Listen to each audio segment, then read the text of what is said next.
Good morning, guys. My new cold pressed juicer has arrived, and so I just wanted to show her off for you. These can be quite expensive, but I actually picked this one up for $270. Don't quote me. Anyway, I can share with you the link if you want to DM me where I bought this from. It's a Froothie brand, and they're usually about $600, but I picked it up really cheap. I'm pretty sure the special's still going. It's really slimline, so I love that I can sit it on the bench because my goal is to start juicing every day. And I have just done a massive cut up of all the things.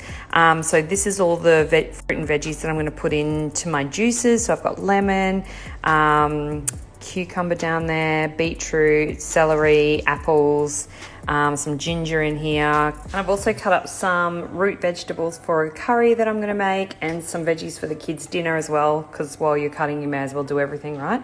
Anyway, I think the rule of thumb is that a cold pressed juice can last up to 3 days. So that's my plan, is to make 3 juices and have them in the fridge for each of the next 3 days, so that I don't have to be doing this every single day. But we pulled it out last night and we were playing with all the fruit and veggies, and the kids are frothing the frothy. So this is my evil plan to get more veggies and fruits into them, is by letting them have a crack at the juicer every day. And yeah, we'll be winning at life.